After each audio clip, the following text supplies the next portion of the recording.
So I'm going to talk about the climate change in Indonesia. More specifically, is the global warming and how did global warming affect Indonesia. In this video, I will talk about the vulnerabilities and the opportunities of climate change, the history of industrialization, the history of fossil fuel and deforestation, the lifestyle of different group of citizens, and how did the climate change influence the vulnerable population, the trade-offs, the involvement of Indonesia with UNFCCC and Kyoto, which is an international negotiation group. And lastly, I will suggest some recommendations for the future and the cost and benefit of my recommendations. So first, I'm going to talk about the vulnerabilities. On the ecological side, an increasing in the high greenhouse gas will continue to affect the nature climate variabilities. So this will leading to more intense uh, weather events like intense rainfalls. Then the intense rainfall will also leading to a sea level increasing. The There will be also increasing temperatures leading to forest fire and burning areas.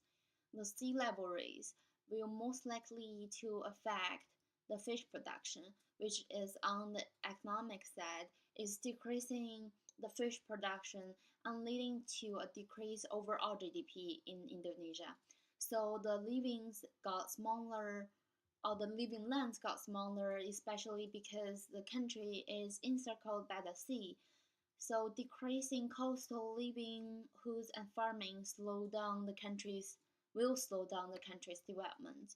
On the political side, the flooding, which lead to many disasters like house clapping, injured population, and need of the government involvement, will put more effort on helping the flood situation, which means government has to spend more money and time on helping people rebuild, helping set up the relief stations.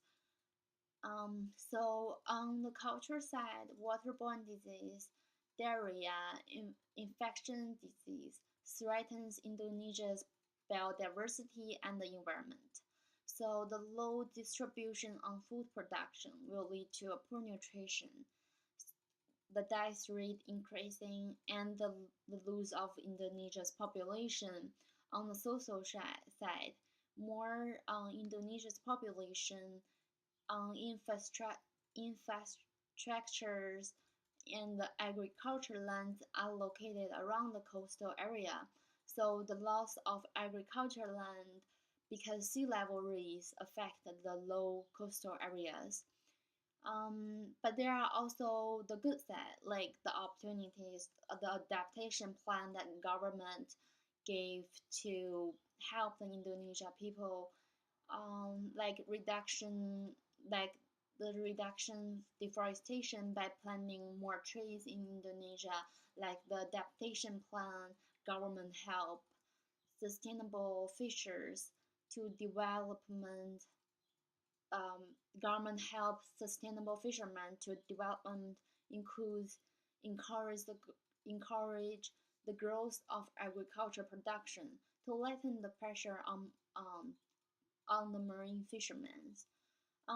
Knowledge management will and planning the financing capacity buildings, monitoring the evaluations will help the reconstruction of the urban area, the coastal and the small island. So also fix the health issue and settlement of those coastal and small island people, reconstruct the the infrastructure work on food safety and energy independencies. So the economy before industrialization in Indonesia. The political was not stable before the industrialization in Indonesia. In 1960s, Indonesia promoted agriculture self-sufficiency, and Indonesia is a developing country It was desperately poor and with only few prospects of growth due to an increased enemy force to their foreign investment. So on the natural resource side, in 1980s, oil price was falling, so the government started to focus more on manufacturing export than oil export to also save the natural resource. Economy had a huge change. It was weighted toward the agriculture and relatively stable inflation. Export of gas was rising strongly after 1990s. International trade GDP from 1970 to 2000, it went up from 30% to a total GDP of 60%. Um, so the GDP after inflation, as you can see from the graph, after after the 1980 industrialization in Indonesia, the culture's GDP is starting to rapidly increasing. We can know the overall economy start to getting better and better.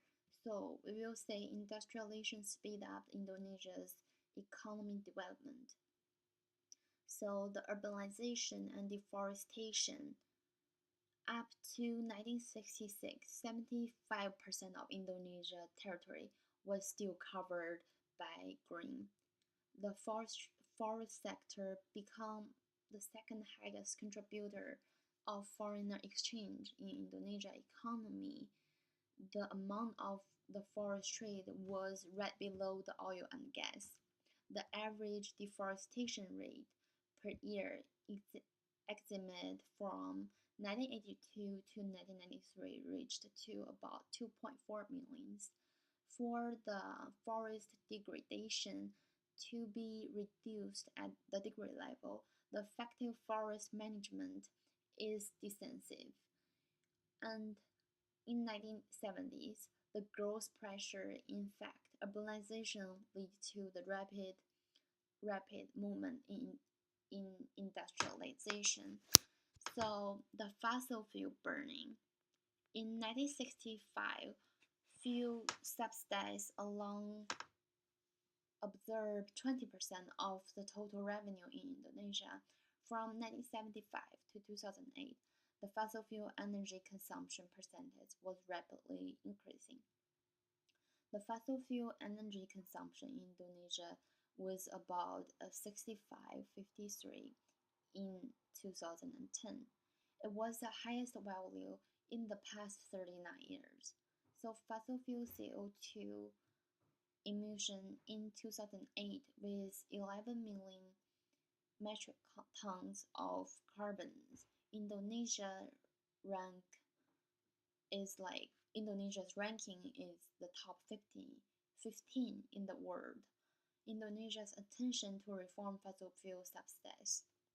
So as you can see from the fossil fuel burning graph, as we see from the CO2 emission graph for Indonesia on the left side, from 1950 to 1960, it was at a good range. Then from 1970 to 2010, it has been constant increasing. Overall, it went up almost 0.5 tons of carbon since 1995. So the vulnerabilities of climate change in Indonesia. To reduce it can increase the overall education and technical skills to help increase the income level. The global climate change impact on Indonesia economy. The price instability hits poor farmers really hard because most of them spend more than 50% of the household income on food purchase. The climate change means overfishing rate will go down, but this would highly affect to the fishermen. Also, the low production of fish will bring inconvenience to the people in Indonesia because they depend on fish a lot. The poor community that live on the coastal and those dependent on agriculture will greatly be affected by sea level rise, flood, and landslide. Children are at the stage of growth. So they are especially depends on the water and air quality, temperatures. So they are more likely to be affected by the climate change since it brings health concerns like diarrhea, waterborne disease.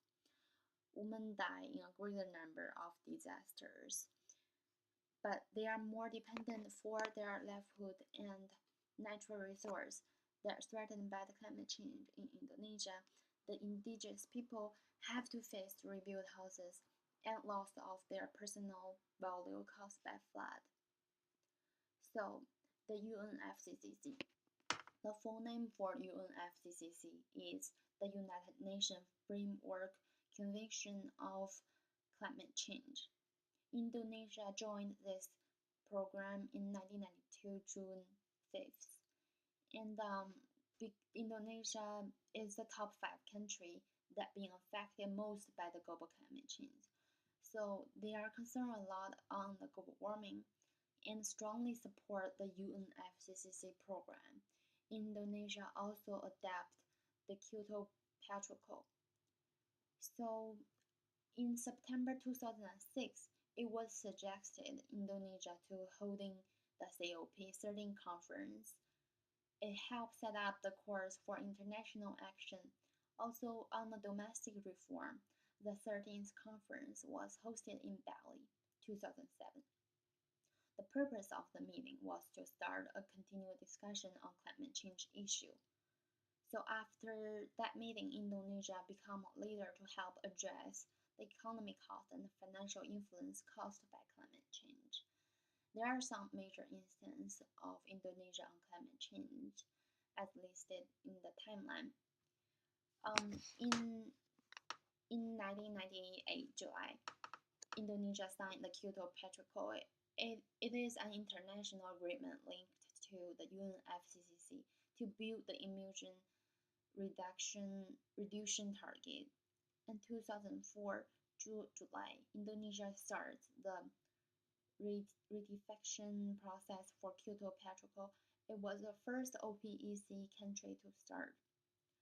2007 REDD Plus, addressing the climate change from the forest sector, reduce deforestation and forest degradation development. And in 2008 September, the global UNREDD was set up to help the tropical forest country. Indonesia is one of them. 2009, Indonesia's president proposed to reduce the GHG emission on the G20 meeting. 2010, Indonesia published the Climate Change Sectoral Roadmap in March. This act provides strategy guidance for climate change policies toward 9 sectors and covers a 30-year period. 2010, on the COP15th, Indonesia was the first developing country that made a promise to reduce about 26% GHG emission by 2020. It was a big step. In 2011 June, for achieving the reduction GHG emission plan, Indonesia developed the Nation Action Plan. So, after all, I want to make some recommendations to Indonesia.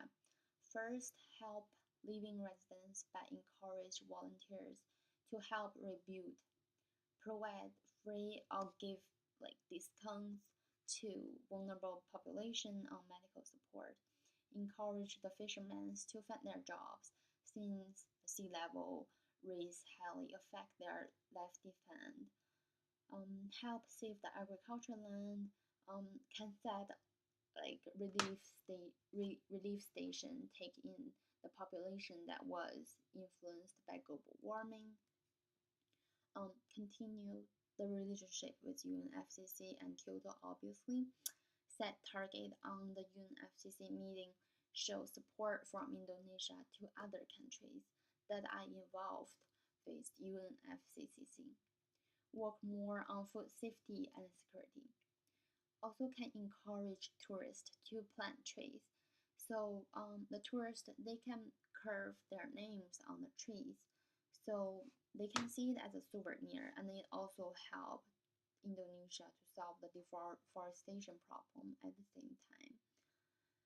Reduce for fossil fuel use because CO2 level will not decrease if fossil fuel energy consumptions keep on the high level.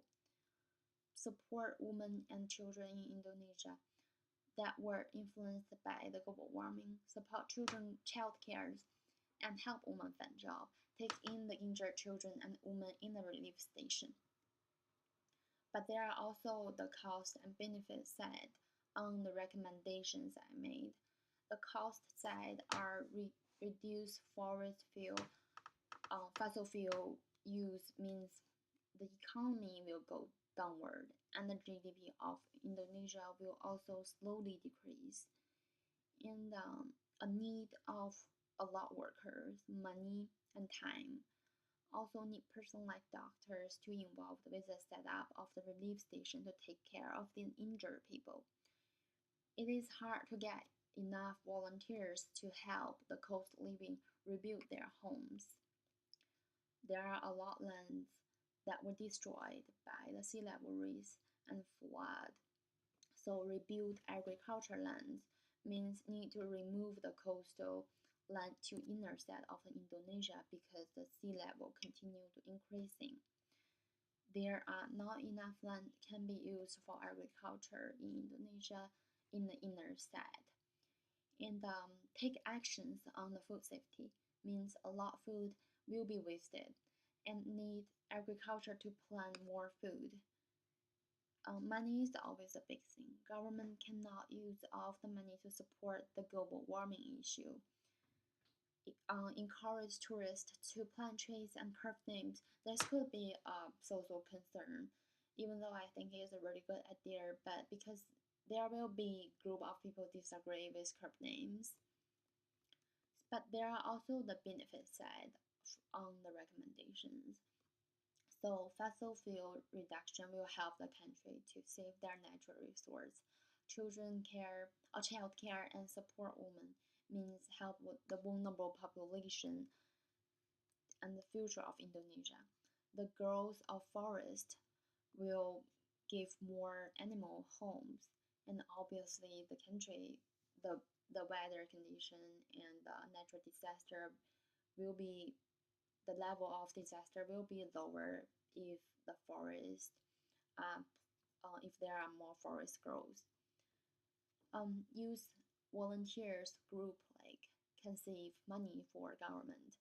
They reduce the GHG emission level, directly help to reduce the temperature rising. Will provide more people work opportunities, help farmers and the food productions. So if food safety and security being set up, then will help reduce the EU population. That way help the relief station to be less stressful also, and being a part of the UNFCCC and Kyoto does not only help Indonesia, it will also help the whole world. So theory of justice. Indonesia is one of the top countries that influenced by the global warming. So after Indonesia joined the UNFCCC group, they come up with a target of lower CO2 emission. They are the pioneer to show the world that determination to call on their countries, to call on other countries.